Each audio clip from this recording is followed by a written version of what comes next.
अस्सलाम वालेकुम व्यूअर्स, आप देख रहे हैं मेरा ऑफिशियल यूट्यूब चैनल। मैं हूँ यशवीन जमाल। आज के दिन की बहुत सारी इंपॉर्टेंट चीज़ें हैं, जिसके अंदर सबसे पहले सुन्नी इत्तेहाद काउंसिल की जो रिजर्व सीट्स का मामला सुप्रीम कोर्ट में चल रहा था, और जाहिर है उसके ऊपर हमारा बड़ा अरसे से ये ओपिनियन है कि उसको बहुत गैर ज़रूरी तौर पर हमें लगता है कि लटका दिया गया, और बहुत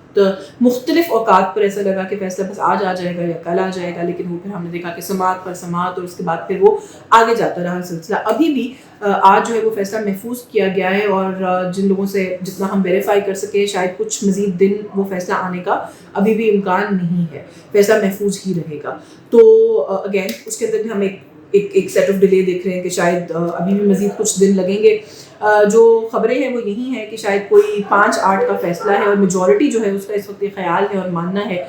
कि सुन्नी इत्तेहाद काउंसिल को ये नशिस्तें मिल जानी चाहिए। सुन्नी इत्तेहाद काउंसिल को अगर ये नशिस्तें किसी भी कानून के तहत मिल जाती हैं तो उसकी क्या रिपरकशंस होंगी, वो मेरा ख्याल है कि इतनी फार रीचिंग है कि आपको बैक टू स्क्वायर वन हो जाते हैं, starting from the election of the president. भले वो दोबारा से जीत जाएं, भले उनकी मेजॉरिटी बरकरार रहे, लेकिन जो री इलेक्शन है वो करना पड़ेगा, क्योंकि जो कॉम्पोजिशन है हाउस की वो पूरी की पूरी तब्दील हो जाएगी। और फिर उस दिन से लेकर आज तक पार्लियामेंट ने बहुत सारे मराहिल गुजारे हैं, तो उन सब का क्या होगा, जिसके अंदर सबसे इंपॉर्टेंट जो है वो फाइनेंस बिल है, बजट मंजूर किया गया है। बड़ा एक कंट्रोवर्शियल बजट है। वो बजट किस नंबर्स के साथ अप्रूव हुआ है, कैसे अप्रूव हुआ है, लाइक आई एम सेइंग कि पूरा जो कॉम्पोजिशन है कौमी असम्बली का वो तब्दील हो जाएगा, बल्कि सूबाई असम्बलियों पर भी इसका जो है वो इम्पैक्ट होगा। तो लेट्स सी कि जो डिसीजन है वो क्या आता है। जो रिमार्क्स आए कोर्ट से तो वो तो कुछ उसी तरह के थे कि जो मैंने आपको बताया कि जो वहाँ पर एक आर्गूमेंट रहा, उसके अंदर एक तो जस्टिस हसन मिनल्ला जो है वो कॉन्स्टेंटली ये बात कर रहे हैं कि जो डिसीजन है उसको गलत इंटरप्रेट किया गया। अब जो डिबेट है वहाँ पर वो ये है कि जो मेंबर्स हैं उन्होंने अपना जो डिक्लेरेशन जमा करवाया उसमें अपने आप को आज़ाद क्यों डिक्लेयर किया है। पाकिस्तान तहरीक इंसाफ सुन्नी इत्तेहाद काउंसिल का ये मौक़िफ़ है कि जो लोग हैं उन्होंने डबल या ट्रिपल डिक्लेरेशन जमा करवाई हैं, जिसके अंदर कहीं किसी ने PTI की, किसी ने PTI ने ज़्यादती की, किसी ने सुन्नी इत्तेहाद काउंसिल प्लस आज़ाद उम्मीदवार की, बिकॉज वो कहते हैं कि इस तरह की सूरत हाल थी कि जो सही लग रहा था, एक फायर फाइटिंग मूड में थे हम, और हमें जो उसमें अप्रोप्रिएट लग रहा था हम करते चले गए। तो जो क्लेम है सुन्नी इत्तेहाद काउंसिल के वकला का या PTI का, वो ये कह रहे हैं कि इलेक्शन कमीशन वो पूरा रिकॉर्ड जमा करवाए। इलेक्शन कमीशन जो है वो पूरा रिकॉर्ड जमा नहीं करवा रहा, और वो सिर्फ वो वाले फॉर्म्स या वो वाले सर्टिफिकेट्स शो कर रहा है जिसके अंदर जो कैंडिडेट्स हैं उन्होंने खुद को आज़ाद दिखाया है। सो अब लेट्स सी कि ये जो डिसीजन आता है ये क्या आता है। जो खबरें आ रही हैं वो यही आ रही हैं कि बेंच डिवाइडेड है, और फैसला जो है वो किसी जो मेजॉरिटी है वो शायद सुन्नी इत्तेहाद काउंसिल के फेवर में फॉल कर रही है। बट ऑब्वियसली जब डिसीजन आएगा तो इसके ऊपर मजीद जो है वो बात भी की जा सकेगी, उसको देखा जा सकेगा। खबरें जो है वो पाकिस्तान के अंदर से, जैसा कि हम जानते हैं कि हमेशा ही बहुत सारी आती हैं। एक तो बड़ा ही एक अजीब किस्म का नंबर, अफसोसनाक नंबर, कि पिछले 6 महीने के अंदर तकरीबन 7 लाख लोग जो हैं वो पाकिस्तान से बाहर काम के सिलसिले में वर्क वीज़ा लगवा के जा चुके हैं, और इससे कई ज़्यादा ऐसे हैं जो कि इस वक्त लाइनों में हैं या बहुत डेस्परेटली कोई तरीका कार जो है वो तलाश कर रहे हैं कि जिस तरीके से यहाँ से जाया जा सके। यानी कि जो इकोनॉमिक कंडीशन है मुल्क की, वो लोगों को इस हद तक खाइफ किए हुए हैं कि लोग जो है वो यहाँ पर अपना सर्वाइवल नहीं अंडरस्टैंड कर पा रहे कि कैसे होगा, और वो जो उनको पहला बेस्ट ऑप्शन या अपॉर्चुनिटी मिल रही है उस पर जो है वो पाकिस्तान से जाने को और भागने में जो है वो आफियत महसूस कर रहे हैं। अब कुछ हुकूमती लोगों से हमने बात की तो उन्होंने कहा जी कि इसके अंदर क्या ख़राबी है, हर मुल्क वही चीज़ एक्सपोर्ट करता है जो उसके पास बहुतात में होती है, हमारे पास ह्यूमन रिसोर्स है। So I think this is not a very sane argument. ठीक है, उससे हमारे फॉरेन रिजर्व्स पे, रिमिटेंसेस पे फ़र्क पड़ रहा है, पैसे पाकिस्तान से बाहर से आएंगे, बट जिस तरीके से लोग यहाँ से जा रहे हैं वो जो एक मायूसी का एक एलिमेंट मुल्क के अंदर है वो बहुत दिल दहला देने वाला है। सरेआम सड़कों पर जो है वो इस मुल्क में कत्ल होने लग गए हैं कंपनीज़ के CEOs के, क्योंकि वहाँ पर सैलरी नहीं दी गई। कराची में जो इंसिडेंट हुआ आप लोग उससे अवेयर होंगे। तो ये जो चीज़ें हैं, ये मुल्क जिनमें ऑलरेडी लोगों के अंदर एक मायूसी और परेशानी और एक घबराहट है, उसके अंदर हम देख रहे हैं कि सिर्फ इससे इजाफा हो रहा है और इससे ज़्यादा कुछ भी नहीं हो रहा। अच्छा, पाकिस्तान तहरीक इंसाफ से जुड़े हुए और भी बहुत सारे मामला हैं।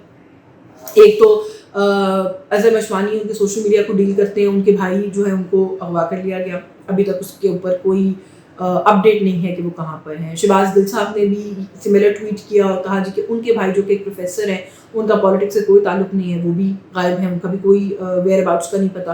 पाकिस्तान तहरीक इंसाफ के कोऑर्डिनेटर रिजवान मलिक और उनके भाई नुमान मलिक, इन दोनों को भी जो है वो अब गायब हैं। जिनके बारे में कोई खबर नहीं है कि वो कहाँ, एक पिटिशन जो है वो कर दी है पाकिस्तान तहरीक इंसाफ ने, कौमी असम्बली में भी इस इशू को वो एजिटेट कर रहे हैं, लेकिन जो PTI का एक हार्ड कोर कारकुन है उसके गिले में अब इजाफा होता चला जा रहा है कि ऑलरेडी बहुत बड़ी तादाद में पंजाब की खास तौर पर जो मरकजी लीडरशिप है वो जेलों में है, वो कैद में है, एक तो उनकी रिहाई के लिए कुछ नहीं हो रहा,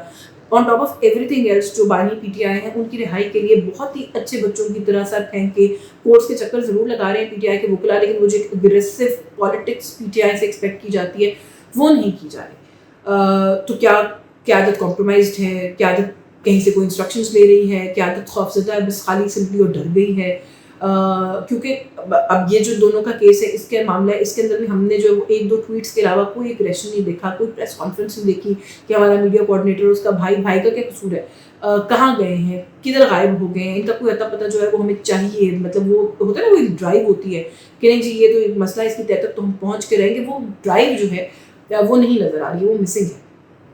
पाकिस्तान तहरीक इंसाफ के अंदर। सो ये बड़ा अनफॉर्चुनेट इंसिडेंट है कि ये जो है वो इस तरह की जो चीज़ है वो होगी या नहीं होगी। अच्छा, जहाँ पर ये तनकीद हो रही है कि क्या कर रही है लीडरशिप, उसके अंदर ये जो भी हाल में 6 जुलाई को जलसा मनसूख हुआ है उसको लेकर भी बड़ी तनकीद हो रही है कि जी वो एक डिप्टी कमिश्नर साहब ने इजाज़तनामा इशू किया, चीफ कमिश्नर ने जाके वर्बली कहा कि आप जलसा नहीं कर सकते, हम अलाउ नहीं कर रहे। PTI की क्या अगेन जो मैंने पहले कहा कि अच्छे बच्चे बन गए और घर चले गए, उन्होंने कहा जी जलसा नहीं होगा, कारकुनान जलसे वाले दिन जलसा का पहुँच गए, लीडरशिप नहीं आई। तो जो लीडरशिप है वो क्या कर रही है, वो कॉम्प्रोमाइज्ड है, वो एक जलसा तक पुल ऑफ नहीं कर पा रहे, तो वो इससे ज़्यादा मज़ीद क्या उनसे तवक्को रखी जाए। अब कुछ लोग इसी बात को जोड़ रहे हैं जाकर इमरान खान साहब ने जो एक हाल में एक वो किया, ऐलान किया उससे कि क्या इमरान खान जो है वो सारे मामले से इतने मायूस हो गए हैं कि उनको अब और कुछ नहीं समझ में आ रहा, तो वो जो है वो भूख हड़ताल का उन्होंने ऐलान कर दिया कि वो जेल में भूख हड़ताल करेंगे। अब जब भूख हड़ताल का उधर से ऐलान आया तो फिर जो क़यादत है उसने कहा जी कि वो अकेले नहीं करेंगे, फिर तो मुल्कगीर भूख हड़ताल होगी, इसमें PTI की क़यादत भी शामिल होगी। अभी तक इसको कोई हतमी बात नहीं आई है, मगर ये कहा गया है। अच्छा, मैंने जब सवाल किया PTI के कुछ लोगों से तो जवाब में यही कहा गया कि नहीं जी वो हमसे मायूसी की बात नहीं है, सिस्टम से मायूसी, और पता है कि सिस्टम ने फैसला कर लिया है कि PTI को ख़त्म ही करके उसके वजूद को मिटाना है, तो खान साहब उसके खिलाफ एक अग्रेसिव रिटेलिएशन जो है वो लॉन्च कर रहे हैं। तो फिर बात वहीं पर आ जाती है कि जो अग्रेशन है वो फिर अल्टीमेटली इमरान खान से ही लॉन्च हुआ। जो सेकेंड टियर लीडरशिप यहाँ पर मौजूद है वो शायद केपेबल इनफ नहीं है कि वो ये कर सके। अब इसी बात को लेकर PTI के अंदर मजीद भी हम देख रहे हैं कि इख्तिलाफात जो है पैदा हो रहे हैं। शहरयार आफरीदी का हमें पहले पता है कि वो एक दफ़ा इस बात पर नाराज़गी का इजहार कर चुके हैं। शादाना गुलजार साहिबा तो बहुत ही सख्त गुफ्तगू कर रही हैं, वो कह रही हैं जी कि मैंने खान साहब को कन्वे कर दिया कि मैं इन पागलों के साथ काम नहीं कर सकता मज़ीद, और हम कब तक कमेटी और असेंबली खेलेंगे, खान की रिहाई के लिए हमने क्या किया, हम क्यों कुछ नहीं कर रहे। तो ये जो वो हैं इख्तिलाफात हैं वो भी ज़ोर पकड़ रहे हैं। वो भी ऐसा लग रहा है कि जो पार्टी के भी एग्जिस्टिंग लीडरशिप है शायद उनसे संभाले नहीं जा रहे। फिर एक मसला PTI के साथ अब ये भी हो गया कि 2-3 PTI के ऐसे एक्स PTI मेंबर्स हैं जो कि लगता है कि रीलॉन्च हो गए हैं कहीं से, और PTI की मौजूदा क़यादत को बड़े आड़े हाथों ले रहे हैं। इमरान इस्माइल साहब हो गए, अली ज़ैदी हो गए, फवाद चौधरी हो गए। फवाद तो बहुत ज़्यादा सख्त गुफ्तगू कर रहे हैं, मुसलसल कह रहे हैं कि एक तो ग्रैंड डायलॉग की तरफ बात को लेकर जाएँ, दूसरा जिस तरीके से लीगली कोर्ट में इशूज़ को डील किया जा रहा है वो तरीका ठीक नहीं है। उन्होंने कहा जी कि खाली जो एक वकील है वो ये केसेस नहीं लड़ सकते, इसके लिए पैशन रिक्वायर्ड है, तो सियासी वकला की ज़रूरत है जो पार्टी के साथ पॉलिटिकली भी एफिलिएटेड हैं या पॉलिटिकली उनके साथ उनका एक पुराना एक रिश्ता या कनेक्शन है, अदरवाइज़ ये नहीं होगा। जो अभी चीफ जस्टिस पर अगर एतमाद के मामले की भी मैं बात करूँ तो उसके अंदर भी वैसे वो रिफ्लेक्ट हुआ कि नियाज़ुल्लाह नियाज़ी ने जाके चीफ जस्टिस पर अदम एतमाद किया, उसी केस के अंदर सलमान अकरम राजा जो है मुकम्मल एतमाद करके आ गए। तो ये जो एक कन्फ्यूजन है ये रहेगी तब तक जब तक ये लोग इसको एग्रेसिवली लेंगे, हार्ड कोर पॉलिटिकल वर्कर है उसको नहीं आगे आने देंगे। अब फवाद चौधरी वाली जो बात है उसको भी हम देख रहे हैं कि उसमें भी एक जंग छिड़ी हुई है। रऊफ हसन साहब को, शिबली फराज को बहुत टारगेट कर रहे हैं कि ये अरेस्ट क्यों नहीं हुआ, ये बता दें। रऊफ हसन के लिए कहा जी को तनख्वाहें लेते हैं, ऑब्वियसली इस तरह से डिनाइल आ रहा है, लेकिन PTI के लिए वो भी एक फ्रंट है जो कि खुला हुआ है। फवाद चौधरी ने क्लेम किया कि उनसे रब्ता किया गया है गंडापुर साहब की तरफ से और कहा गया है जी कि ना तनकीद करें, हाथ हल्का रख के। PTI उसको भी डिनाई कर रही है।